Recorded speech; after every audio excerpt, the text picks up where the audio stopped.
Everybody set? Yes, sir. Okay. Okay, here we go. So yesterday evening, the Pinellas County Deadly Force Task Force was activated after two deputies were involved in a shooting. The initial investigation started yesterday around 9:07 p.m. at 3977 42nd Avenue North, where the suspect slash deceased went to a home and he battered a woman and also battered a child. So at that residence, he had a charge of domestic violence and also child abuse. The deputies on the scene were able to develop probable cause for his arrest. They then went to the deceased slash suspect home, which is located at sorry, went to the deceased home, which is located at 3949 38th Street North, around 10:38 p.m. They came up with a plan on how they were going to make contact with the deceased, and as they were setting up their plan to make contact with the deceased came out. He got into his car. The deputies made contact with him. He had a gun on him. The deputies ordered him to drop his weapon. At that time, Corporal Hunter and Deputy Lansford fired several rounds into the vehicle, striking the deceased slash subject several times. The deceased succumbed to his injuries at that scene.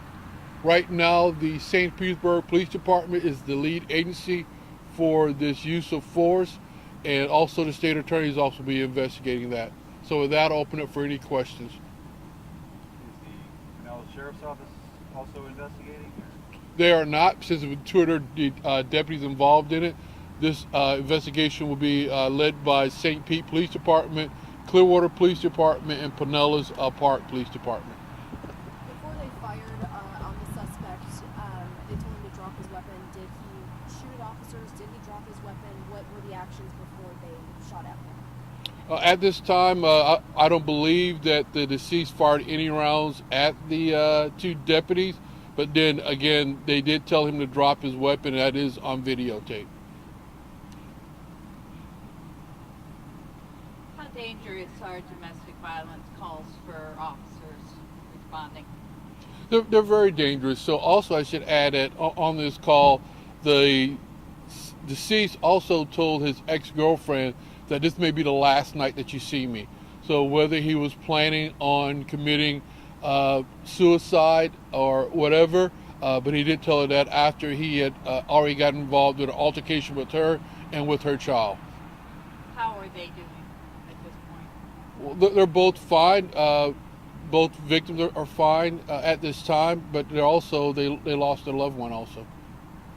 You noticed an uptick in domestic violence. We were at another one yesterday in Pinellas Park. Is this normal? Is this common? I think what you're seeing is a lot of things. A lot of things to build up. People are going through a lot of emotions right now. So we're asking people also, if you have some type of issue, to seek some help.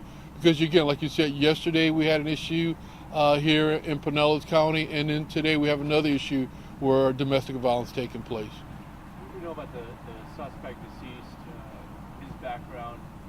He been in trouble with the law before? I can tell you he had a risk protection order that was issued to him back in December of 2018, and it didn't expire until July of 2020. Again, once the next of kin is notified, we'll give you more information on the deceased. What was that order again? It was A risk protection order. That means the judge ordered him to not to have any weapons. So he would have gotten in trouble for that if nothing else had happened tonight. Correct. But again, he battered the woman, so he's being charged with that, and also child abuse, where he battered the child.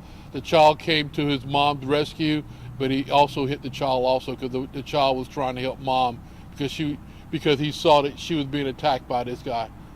How old is the child? The child is a juvenile. The deputies have any information before they came to his residence that he might be armed?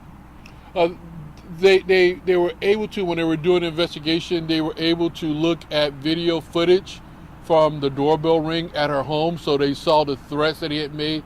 They saw some other statements that he made. So that's why they came up with a plan on how they were going to go to the house and how they were going to try to make contact with him. They were going to try to call him. They were going to try, they had several things they had planned out to do, but then the deceased came out of the home before they could put their plan in place. Does he live there? He does live there. That is his home. Is anybody else in the home, even though he was outside? No, he was the only person that lived there at that home. Do we know the injuries sustained by the woman and the child? There were very minor injuries, and I think the same thing, minor injuries also for the child. Just to clarify, when you say he came out of the house before they could put their plan in place, was it he came out of the house because he saw them and it was a confrontation type of thing, or he was just walking outside and it happened to interrupt what they were going to do? So it looked like that he was just coming out. I don't know if he was planning on going somewhere. He got into his car. The deputy then came up to the car. They made contact with him, ordered him to come out of the car, ordered him to show him the hand, and then you could see the deceased with a gun. You guys gonna be out there for quite a while still?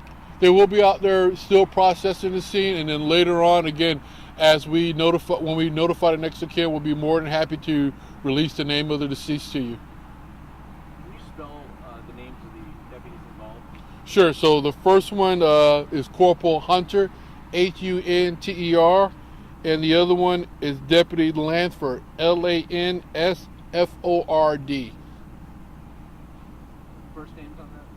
I don't have that for you, but I can get it to you later on. Thank you. Pretty good? Thank you, Chief. Thank you, Chief. Thank you.